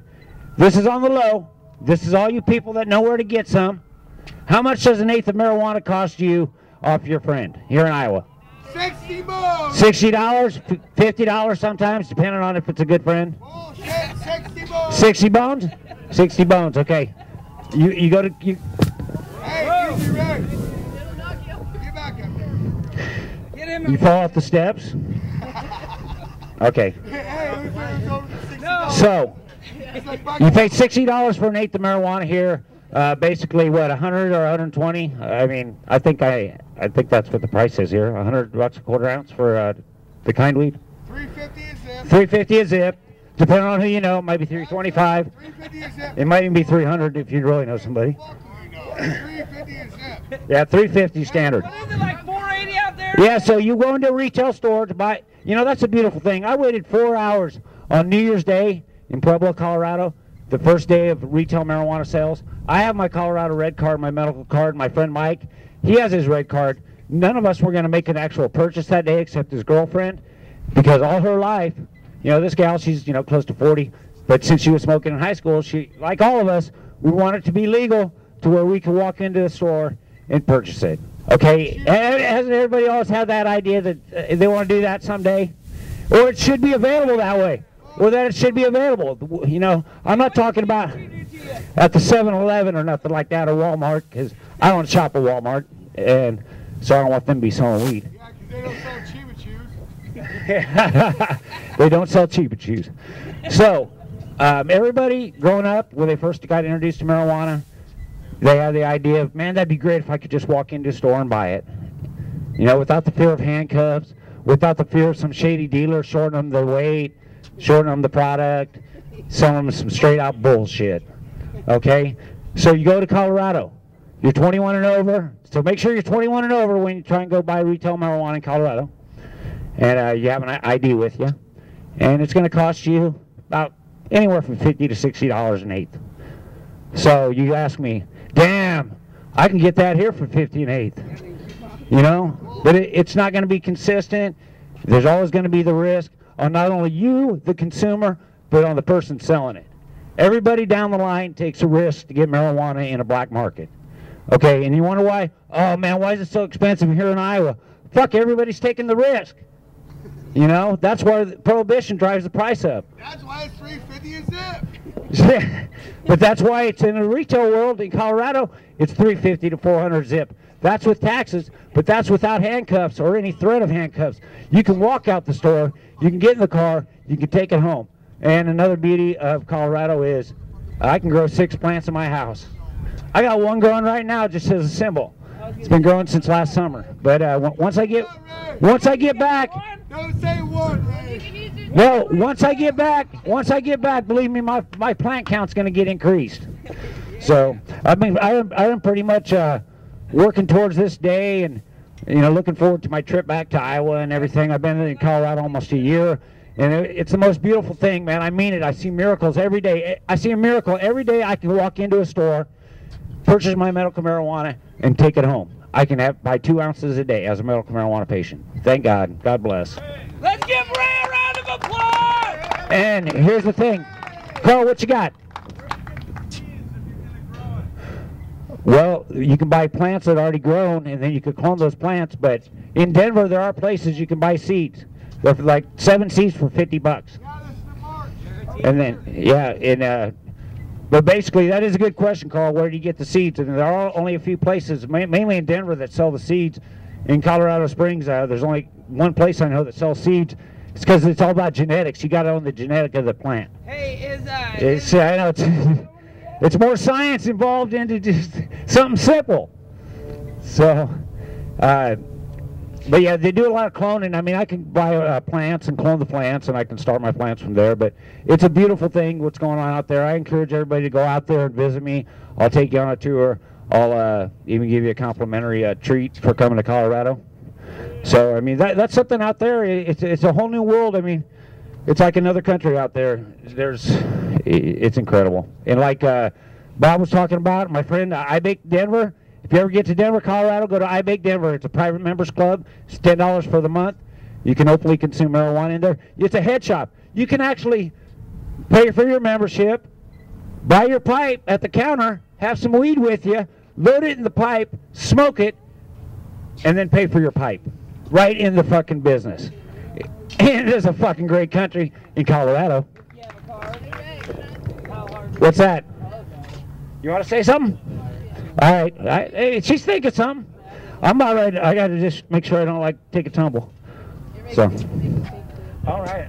Well, I've got a lot of people here listening. I've always wanted to just spread the word to, I'm sure we all think about it, but remembering the generations and generations that got us smoking and our parents smoking and weren't afraid to hide it and do what they loved. And just by seeing those close to me that have the skills to produce, they have the opportunity to provide for others, like family members who can't do that. My mom, my dad, my boyfriend wants to be a provider, and it's his passion. I mean, these are things that people want to do that isn't dangerous, and there's no reason why they should be denied that. And I just hope as we carry on, we don't forget those families and people that have brought us all here. I mean, we can't ever forget about them. Thank you. Yeah, you mentioned those people that are standing in the way. I call those medical terrorists. They're fucking medical terrorists. And that's why they haven't developed the CBD oil yet, and that's why we can't pass medical marijuana in Iowa, because there's a bunch of medical terrorists, and the first number one, Claude Balder, and his minions. There's a number of them. They're just so full of reefer madness up there. They're just worried about THC. They're worried about something that they're never going to fucking use. You know what I mean? And like I said, when they do need it, it's going to be too late. So, you have your choice. Do it on the low, live like it's legal, but man, the penalties suck here. Fuck. A gram of marijuana, you get busted with that, it's going to cost you over $1,000, you're going to lose your driver's license. I mean, I don't know. So, hopefully something changes on the federal level. I'd like to see a descheduling, and I know Carl would like to see some type of descheduling, because that's the only way they can actually schedule drugs made from marijuana. I mean, let me ask you a question. You know, because a lot of us have used marijuana recreationally. We get into a situation where now that's medicine. We get older. You don't want to suffer from cannabis deficiency. And so, back when cannabis was part of the pharmacopoeia, we didn't have a lot of diseases that we have today. Oh, what's that? So, what I want to make mention of that is, as you choose your freedom wisely, you know, you do have to think about the people that are in prison, and you know, and then, you know, somebody's a dealer, be like, oh, I don't want it legal because then I won't have a job. Be like, you lose your customers, you ain't gonna have a job. You got to stand up for legalization in some form. So there was something that was clicking, but it already clicked. But Carl's making his way up. He's gonna bail me out, and then he's gonna come back and look the fuck out. Normal, MPP, all them organizations are helping us, man. Safer. Yeah, Ray's got me clicking here. So, you've probably all heard of GW Pharmaceutical, and Sativex, and Epidiolex. And these are pharmaceutical extracts. They're not chemical concoctions or synthetic oil products. These are extracts from marijuana. Epidiolex is like CBD oil. Sativex is 50% THC, 50% CBD. These things were profiled on CNN by Dr. Sanjay Gupta here on the beginning of March and last fall. He took a tour through this place where the Charlotte's Web is made in Colorado, and then he took a tour through the GW Pharmaceutical greenhouse in Great Britain. We're going to legalize pharmaceutical drugs that are extracts from a plant, and we're going to import this stuff from another country because we can't grow those plants here. They can be grown in some other country.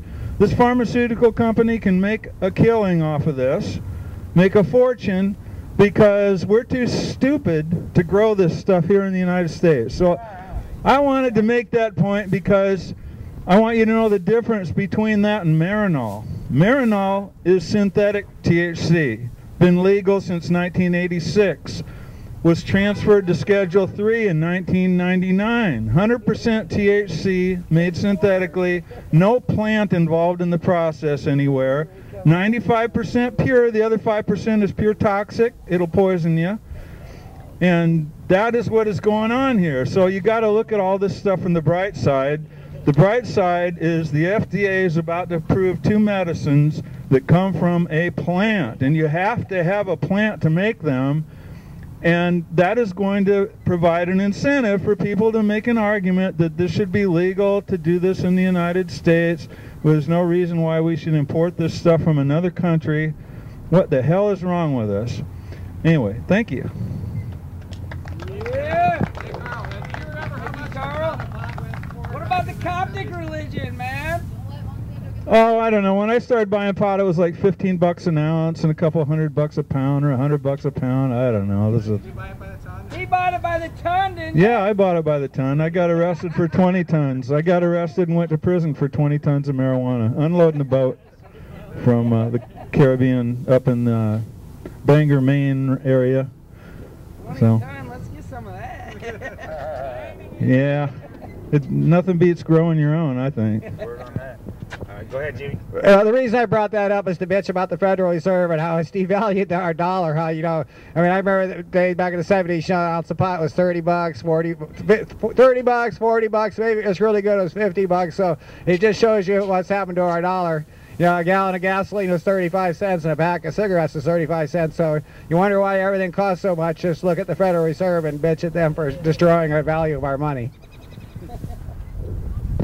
Now we know who to bitch at. Because that's what we do.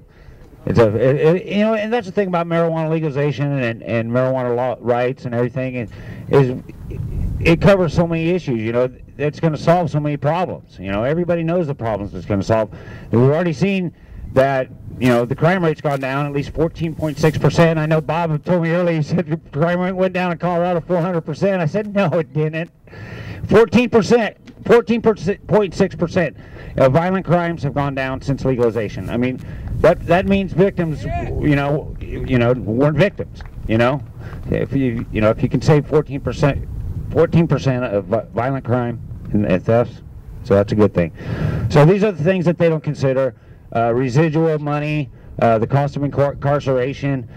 We still got people in prison. You know, Roger Christie, they finally sentenced him after being in custody for 4 years. Now he's getting like 5. We're waiting for Eddie Lepp to get out. We're waiting for more to get out. Mark Emery's finally going to get released, I think, at one point to Canada. Hey, this Jen, you want to speak? All right, thank you. Just got one thing to say. Why does a pedophile spend less time in prison than a pot smoker? Exactly. Amen to that, brother. Amen to that. You know, and that's what pisses me off when I see some violent offender or whatever who gets off on a probation or whatever, and there's some pot prisoner sitting in there for, could be like this cat back here, had a half ounce, you know, had to do almost nearly 3 years or whatever. And some pedophile, he gets released back to the streets, and then he commits again. You know what I mean? And they don't fill out the full sentence. I mean, there's been some killings, there's been some killers let loose. The early probation, then they kill. You know what I mean? It's like, oh, he was 10 years ago, he was supposed to do 20 years, but he only did 9, you know, but now he's back on the street committing more crimes, more violent crimes. They got that guy in Missouri for life. Good. Man. That's injustice right there. So yeah, there's a lot of injustice, and we all know that. All I ask is everybody just to be careful, and hopefully this will shake out in the next couple of years, or the federal government will reschedule. This is what I wanted to say when I lost my train of thought, and then Carl started walking up and kind of bailed me out. Thank you, Carl. What I was talking about, we were talking about descheduling marijuana. You know, we could reschedule, but if they want to make these drugs like Marinol or Marinot, which is Schedule 3, 99% synthetic THC, but as Carl mentioned about Sativex, that is made from the natural plant with cannabinoids and THC. And if you didn't know, Sativex, they want to start treating it on cancer patients here in the United States, but the reason it was formulated and developed was for people with multiple sclerosis like myself. So again, it was never available to me here in the United States when I was arrested for marijuana, and had it were, I would have THC in my system. You know, I'm fucking going to Mecca with fucking tweakers and fucking drunks, and I'm over there for weed. I'm like, this is bullshit. You know, after my 3rd time I had to drop UA, it was too diluted. They were saying, no, that's too diluted. We're going to have to have you back in the program again. I said, no. I ended up, you know, just serving it out. So back to what I was trying to say. Almost lost my train of thought. Does anybody know what the schedule of alcohol or beer is? A drug schedule? 0. There isn't one. Okay? That's a problem. Okay? And people want to talk about, oh, marijuana is safer than alcohol. So it should not be scheduled. Just like alcohol, just like booze. Booze is they let you know what the percentage is on the hard liquor, but at the same time, there's no drugs. If it's used recreationally and there's no drug scheduling on it, and they're trying to say, well, you know, marijuana, you know, Schedule 1, no medical benefit. That's bullshit. And when I see articles that say marijuana may ease symptoms for MS, marijuana does ease symptoms for MS. And that's proven to Barbara Douglas, the last person admitted to the government IND program, another Iowan. She was admitted in 1991. She has multiple sclerosis. And she's one of the people with George. There's 2 Iowans. They may lose their government weed. But I'm hoping George can get out to Colorado and enjoy good weed. So we're trying to get him out there. I know he's having some problems with his property there in Livermore, Iowa. Look, they're putting arsenic in his water. They're fucking trying to kill him. Yeah. You know, so here's this government. And these government patients, they send them 300 joints a month for life, but they don't ever do any follow-up and see how their life's improving. But as they live, that's proof enough. So I want to thank you all for coming out. We're going to do this again next year. I'm going to get the permit. I'll secure it every year. And we get this shit decriminalized here in the state of Iowa. We ain't fucking lighting up on this motherfucker. I'm gonna tell you that right now. That was Terry's dream. That was Terry's dream, because nothing was happening, and he said, you know what? He said, I'm gonna get up next year. I'm gonna fucking light a joint. I said, I'm gonna fucking make sure there's a limousine to pick you up so you can walk to it, because you know, if you hand it to somebody, you can't. You know, if you're the only one that's using it, then you know you're the one that's committing the crime, so to say. So yeah, we get this shit decriminalized. Yeah, we'll be lighting up here, and it's something that there's no civil disobedience.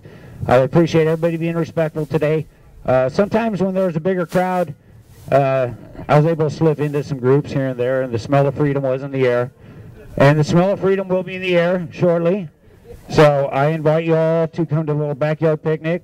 It's over by the zoo. I'm going to give you the address, or I want to come around, and we're going to make a caravan. The caravan is on its way, and the caravan of freedom. Yes. So anybody, let's have some last few words from somebody. Is that it? Hey, Wayne, you ain't talk, buddy. Wayne wants to talk. Yeah, get Wayne up here. Wayne wants to talk. Yeah, Scully Army's back. All right, I'll hand this mic off. Go ahead up here. Brian wants to talk too. All I wanted to say was, fuck you, let's barbecue.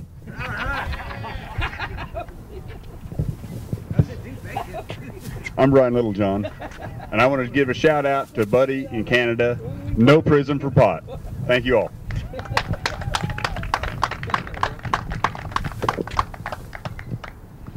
Hi, I'm Wayne. Hey, Wayne. I'm 50 years old. My wife has a disability, could not make it here today. Are you a marijuana smoker? I am a marijuana smoker. 36 years of practice, I would consider myself a pot smoker. I've seen medical marijuana work. I've seen it help my wife. I'm really happy that these kids have a chance to possibly get CBD oil, so that hopefully it helps them in the way that they need it to help them. But it's not enough. There's many more people suffering. There are many more people that can benefit from whole plant marijuana. And the state needs to go ahead and legalize so we can have a regulated market, and our sick can get better, and we can stop filling our jails with political prisoners. So that's it. They make too much money off of us. The prisons for profit, the money that they're making in Colorado on taxes are going to help their infrastructure. They're going to help their schools. Drug education courses for kids, and hopefully it's not all lies and propaganda like they've done with cannabis for the last 40 years. What I wanted to say. Thank you very much. Thank you. All right, I'm going to give you guys the coordinates to the party place.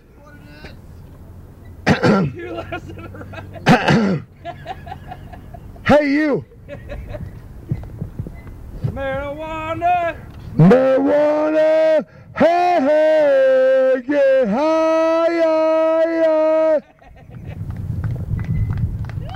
Stop looking at the pretty flowers and get up to the mic. Pretty flowers are in my pocket. All right, what a day of freedom. I want to thank everybody for coming out. You know, it's like I can heavily promote this, or we can heavily promote this collectively. I want to thank all the people that passed out any flyers and stuff. I mailed some flyers to people, and I know you put them up. And what it comes down to is just apathy in the state of Iowa. You know, people would rather stay home on a nice day on a Saturday and smoke their weed instead of come to the Capitol. Oh, man, what if somebody sees me? Oh, shit. Oh, man, somebody's going to see me. News is going to be there. You know, Terry, he used to say, man, Ray, what happened to this crowd, man? We had more people last year. Everybody's afraid of the fucking cameras. I don't see no fucking cameras. That's what Terry said. He goes, I'm looking around. I don't see no fucking cameras. Ray, what happened? I'm like, man, 2 years ago there was 250, and last year 175, and 150, and I'm sorry. So we do what we can do, but I appreciate everybody coming out, because come back next year and bring somebody with you. And some of the new people, they came out and brought people, so I really thank you. So that helped. I want to thank the gentleman that helped get the shirts done, Nathan, for me. I have a few left. We're going to break it off and go over to the picnic. Give it up for the National Organization to Reform the Marijuana Law. We need freedom. So, you know, this is about going to conclude it. But it was a great march. I really want to thank everybody that showed up for the march at City Hall. And as we were marching, more people were joining up, and that was really good. It was a really fun moment. I want to thank Mark. Where's he at? Right there, the guy with the hemp flag. Here's something. Here's a gentleman who comes up to stand up, speak out a couple years ago. This gentleman's deaf, okay? Does anybody know sign language? They can help a brother out. I don't. And Thanks, Mark. There you go. Mark. Mark. Thank you, Mark, for coming and representing every year and being the voice without a voice. And I want to invite you to if somehow we could come to the picnic with us afterwards, yeah. If you want to come to the picnic, I'm sure we can get you there and get you home. Somebody will do that because you're a warrior, and I thank you. You know, I had a thing, Mark. I had a thing worked up for me and Mark what I was going to do to show his need for medical marijuana. Go ahead, consign it to him as I tell it. Okay, so since Mark's deaf and has a need for medical marijuana for a health condition, he can't actually talk to the lawmakers. Okay, and how's this gentleman supposed to buy marijuana? Okay, how's he supposed to get it? You know, so Mark tells me, because Mark knows me, I'm a public activist. I'm Reverend Green. I'm in the lawmakers' faces, and some people think I'm just a pothead, but fuck them. But anyway, Mark comes up to me and says, "Man, Ray," he can't tell me this, but he shows it to me. He shows me this like dirt weed, like some dirt weed that isn't medical grade. Yeah, you know, Mark. And I said, Mark, I'm going to take this to the lawmaker. I'm going to show him what the problem is. I'm going to say this gentleman bought this shit on the street. I'd bring it up. I'd bring it as his representative to the lawmaker. I'll say this is the problem that medical marijuana patients in the state of Iowa are having. So I want to thank him for coming out. And every year he's been coming out. Ever since I met him at Stand Up, Speak Out, he shows up with the marijuana flag, and he's the voice without a voice, and I thank him. So that's what I'm sure there's more recognition I need to give out, but we're concluding things. And let me see. This guy down here, Tom. Yeah, man, you're pretty vocal on the news comments. You always like my comments. I know some of you see me in the news comments. You might see me up on the 2 cents worth. I'll show up Southside Reverend. Yeah, that's me. So, you know, the day of the CBD bill, I said something about witnessing miracles every day or something in Colorado or something like that. I said I witness miracles every day, and then they passed the CBD bill. So people might say it's like coincidence, or man, that shit isn't just because you got an intuit, or you got an intellect, or you got a sixth sense. Well, I do. So anyway, believe it or not, ESP sometimes. So anyway, Bob, are you coming up, or are you taking pictures, Bob? But I talk a lot of game, and I may run my mouth, you know, but oh well, I'm a funny guy. Sometimes they don't laugh. Yeah. So it's a great day. I really want to thank everybody that came out and everybody that helped organize this, and I really want to thank just everybody who just represented. And all I can ask is the first Saturday of May next year that everybody comes out to the Iowa State Capitol, and we're going to do it all again. I'll get the permit just like I do, and hopefully, man, hopefully the Big O will make some changes on this marijuana. You know. What's that? The permit is free. All I got to do is put my name and my address. What costs is other things. Give Ray a round of applause! But, oh wow. Freedom fighter! Thank you.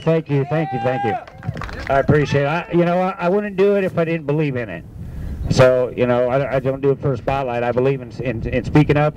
Ask Mike, ask Staley. This is my friend from high school. He knew me. Well, my old man was a teacher. But I went to St. Anthony's, man. I mean, I was loud. I mean, I was a loud mouth. I mean, I got my ass kicked maybe once or twice, but I kicked some ass. Let's just say that. So, I mean, look at me. I'm a fucking rail thin motherfucker. But, you know, I'm wiry. So thank you all for coming out. Excuse my language. But, oh well, sometimes I get carried away. A lot of times I get carried away. Some of you may have seen my videos. I know they're a little wild, but listen to me. Sometimes I call into the sports radio on 1460 KXNO. I kind of got a running gag with them every morning. Not every morning I call, but anytime they talk about marijuana or anything, my name comes up. So I told them, well, I get residuals for any time you mention my name on the radio. From above. Those residuals, when they mention me and marijuana, those in medical marijuana, the residuals come from above. That's right. I'm a proud patriotic pothead. That's right. That's right. So make it legal, make it green, make it now. Hey, and I'm doing an online show. I'm going to start it back up. It's going to be called Green Mountain Station. It's going to be, I think, Carl, I think with the, you know Thurlow, with the Potrepreneur Show on Time for Hemp Network? Thurlow, anyway, Thurlow Weed, he's the guy that owns the I Bake Lounge out in Denver. He does a show on Carl's network on Time for Hemp. And it's a Monday through Friday. It's called the Potrepreneur Show. His name's Thurlow Weed. Well, Carl's got a show on there every Sunday, Carl's Cannabis Corner. And Thurlow asked me if I wanted to do a half-hour show. So I'm going to bring a half-hour show starting pretty soon, Green Mountain Station. And I'm going to help shepherd you to Colorado is what I'm going to do. So I'll be giving tours and things like that. So if anybody wants to enjoy freedom, I already got a couple of recruits, so he's going. All right, well, thank you all for coming out. We're going to pack things up. It's, you got the camera on. It don't really matter. But. Okay. Camera's not hot anymore. But yeah. Jim's like, man, I ain't gonna tape fucking Ray up here. I ain't gonna tape him up here rambling. This guy's nuts. So, yeah, just look at me.